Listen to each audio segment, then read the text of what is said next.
بسم اللہ الرحمن الرحیم۔ السلام علیکم۔ سعودی عرب اور ارد گرد کے 24 گھنٹوں کی تازہ ترین صورتحال کے ساتھ میں ہوں ساحر علی۔ سب سے پہلے شامل کریں گے ہیڈ لائن۔ ویکسین نہ لگوانے والے طلباء غیر حاضر تصور ہوں گے، سعودی وزیر تعلیم۔ کورونا سے متعلق جعلی خبریں یا افواہیں پھیلانے پر بھی جرمانہ ہوگا۔ گھریلو عملے کی انشورنس کا معاہدہ ابتدائی 2 سال کے لیے کیا جائے گا۔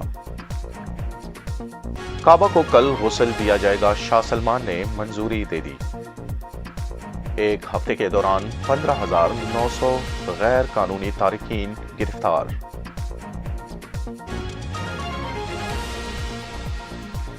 یہ تمام خبریں آج کی بلیٹن میں شامل ہوں گی، اور اب خبریں تفصیل کے ساتھ۔ سعودی وزارت تعلیم نے اعلان کیا ہے کہ 12 سال سے زائد عمر کے بچوں کی اسکول واپسی کے لیے ان کی ویکسین کی دونوں خوراکیں مکمل لگوانا لازمی ہے۔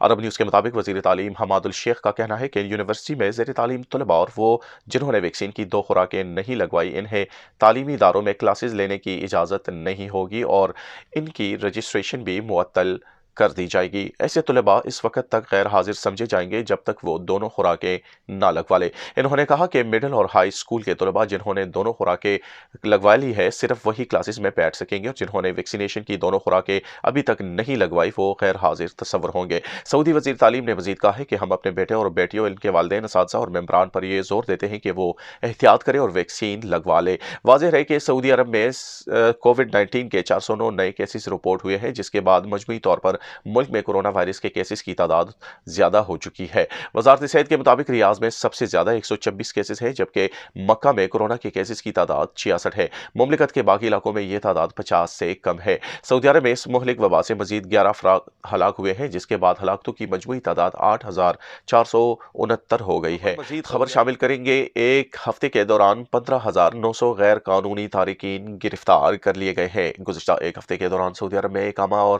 لیبر قانون کی خلاف ورزی کرنے والے 15,900 افراد پکڑے گئے ہیں۔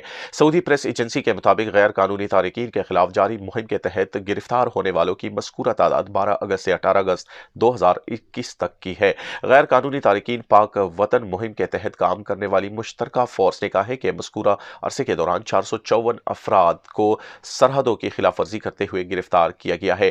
ان میں سے 45% یمنی ہے، 51% ایتھوپین، جبکہ 4% دیگر ممالک سے تعلق رکھتے ہیں۔ مشترکہ فورس نے کہا ہے کہ اس طرح 23 افراد ایسے ہیں جن کو گرفتار کیا گیا ہے جو ملک کی سرحد عبور کر کے غیر قانونی طریقے سے باہر جانے کی کوشش کر رہے تھے۔ غیر قانونی افراد کو ٹرانسپورٹ اور مدد فراہم کرنے والے 8 افراد بھی گرفتار ہوئے ہیں۔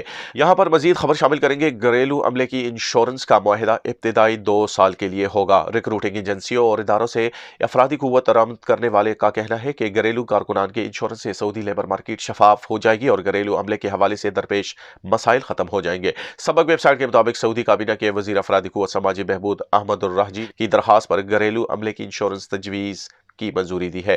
ریکروٹنگ ایجنسیوں سے تعلق رکھنے والوں کا کہنا ہے کہ گھریلو عملے کی انشورنس کے بعد ملازموں کے فرار ہونے یا 90 روز آزمائشی دورانیہ ختم ہو جانے کے بعد گھریلو عملے کا کام سے انکار والا مسئلہ ختم ہو جائے گا۔ انشورنس پروگرام کے بعد گھریلو عملے کی درآمد کی لاگت بھی کم ہوگی۔ اس کا ایک بڑا فائدہ یہ ہوگا کہ گھریلو عملے اور ان کی خدمات حاصل کرنے والوں کے حقوق و فرائض واضح انداز میں متعین ہو جائیں گے۔ وزارت افرادی قوت کے ترجمان سعد الحماد نے کہا ہے کہ گھریلو کارکن کی وفات یا ڈیوٹی کے دوران حادثہ پیش آ جانے پر کام سے معذوری یا لاعلاج مرض میں مبتلا ہونے اور ملازم کی میت وطن واپس پہنچانے کے اخراجات سے متعلقہ تمام مسائل حل ہو جائیں گے۔ آل حماد نے کہا ہے کہ نیا فیصلہ کارکنان کے مکمل یا جزوی طور پر معذوری کی صورت میں معاوضہ دلانے کا ضامن بنے گا۔ انہوں نے مزید بتایا کہ گھریلو عملے کی انشورنس کا معاہدہ ابتدائی 2 سال کے لیے ہوگا۔ اس کے بعد آجر کو اقامے کی تجدید کے وقت انشورنس کرانے نہ کرانے کا اختیار ہوگا۔ خبر دیں گے یہاں پر آپ کو کورونا سے متعلق جعلی خبریں یا افواہیں پھیلانے پر بھی جرمانہ ہوگا۔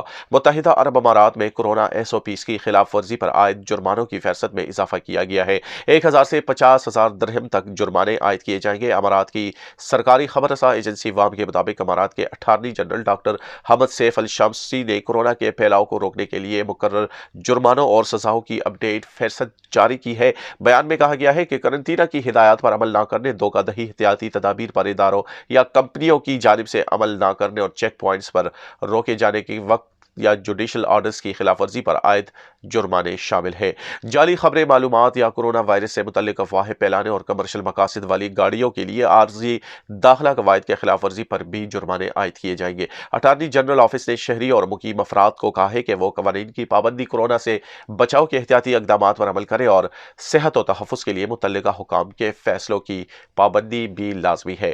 خبر دیں گے یہاں پر آپ کو، سعودی عرب میں 12 سے 17 سال کے افراد کو موڈرنا ویکسین لگانے کی منظوری دے دی گئی ہے۔ Saudi food and drug authority SFDA نے سعودی عرب میں 12 سے 17 سال تک کے افراد کے لیے موڈرنا ویکسین لگانے کی منظوری دی ہے۔ یاد رہے کہ موڈرنا نے سعودی فوڈ اینڈ ڈرگ اتھارٹی سے منظوری کی درخواست کی تھی۔ سرکاری خبر رساں ایجنسی SPA کے مطابق سعودی عرب کے صحت ادارے اب 12 برس اور اس سے زائد عمر کے لڑکوں اور لڑکیوں کو موڈرنا ویکسین دینے کے مجاز ہو گئے ہیں۔ SFDA کے مطابق موڈرنا نے منظوری حاصل کرنے کے لیے تمام ضروری کارروائی مکمل کی ہے۔ تجرباتی عمل سے بھی ثابت ہو گیا ہے کہ 12 برس اور اس سے زیادہ عمر کے بچوں اور بچیوں کو موڈرنا ویکسین دی جا سکتی ہے، اس کے اثرات بھی نہیں ہوتے۔ سعودی عرب میں موڈرنا کا اندراج 9 جولائی 2021 کو 17 برس اور اس سے زائد عمر کے لوگوں کے لیے کیا گیا تھا۔ یہاں پر مزید خبر شامل کریں گے، کعبے کو غسل دیا جائے گا پیر کے روز، شاہ سلمان نے منظوری دے دی ہے۔ خادم حرمین شریفین شاہ سلمان بن عبدالعزیز نے غسل کعبہ کی منظوری دے دی ہے۔ سعودی پریس ایجنسی کے مطابق خانہ کعبہ کو غسل پیر 15 محرم کو دیا جائے گا۔ مسجد الحرام میں جمعے کو آب زمزم کی 1 لاکھ بوتلیں بھی تقسیم کی گئی ہے۔ اس مناسب سے حرمین شریفین انتظامیہ کے سربراہ شیخ ڈاکٹر عبدالرحمن السدیس نے خادم حرمین شریفین شاہ سلمان بن عبدالعزیز اور ولی عہد شہزادہ محمد بن سلمان کا شکریہ ادا کیا ہے۔ انہوں نے مزید کہا ہے کہ سعودی حکومت حرمین شریفین کی خدمت کی اولین ترجیح قرار دیتی ہے۔ کل بروز پیر خانہ کعبہ کو غسل دینے میں تمام حفاظتی تدابیر پر عمل کیا جائے گا۔ حرمین انتظامیہ کی نگرانی میں یہ رسم انتہائی احترام سے ادا کی جائے گی، جس میں شرکاء کے تحفظ کا بھرپور خیال رکھا جائے گا۔ اب رخ کریں گے پاکستان کا، جہاں پر خیبر پختونخوا مردان میں شیخ ملتون ٹاؤن میں حاجی اورنگزیب کشمیری کے رہائش گاہ پر تنظیم پاسبان پاکستان خیبر پختونخوا کے صوبائی صدر و کابینہ کے اراکین نے ایک اہم اجلاس میں شرکت کی اور ضلع مردان کے لیے حاجی اورنگزیب کشمیری کو بطور مردان ڈویژن صدر کا اعلان بھی کیا گیا۔ تفصیلات اس رپورٹ میں۔ شیخ ملتون ٹاؤن میں حاجی اورنگزیب کشمیری کے رہائش گاہ پر تنظیم پاسبان پاکستان خیبر پختونخوا کے صوبائی صدر و کابینہ کے اراکین نے ایک اہم اجلاس میں شرکت کی۔ ضلع مردان کے لیے حاجی اورنگزیب کشمیری کو بطور مردان ڈویژن صدر کا اعلان کیا۔ دیگر عہدیداروں کو بھی 1 سال کے لیے نامزد کرنے کا نوٹیفیکیشن جاری کیا گیا۔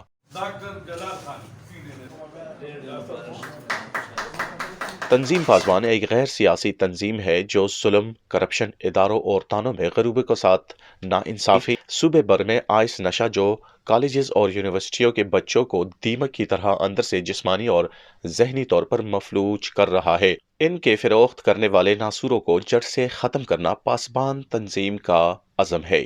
پاسبان زندہ باد! پاسبان زندہ باد! پاسبان زندہ باد! اس موقع پر صوبائی chief organiser Abdul Rahman Peshawar, Israr Mittha, Jamil Wardag advocate, high court legal adviser Arshad Angar, تاجر ونگ صدر پاسبان پشاور، ڈاکٹر جلال خان، حکیم عامر شاہ، انعام خان صدر اور حاجی اورنگزیب کشمیری صدر مرکزی تنظیم تاجران حقیقی گروپ صدر تنظیم پاسبان پاکستان ضلع مردان نے بھی خطاب کیا اور آپس میں اتحاد اتفاق رکھنے پر زور دیا اور یہ عندیہ دیا کہ ظلم اور زیادتی کے خلاف تنظیم پاسبان اپنا کردار ضرور ادا کرے گا۔ آج کے لیے سعودی اپڈیٹس میں اتنا ہی۔ اگلی بلیٹن تک اجازت دیجیے گا۔ اللہ حافظ۔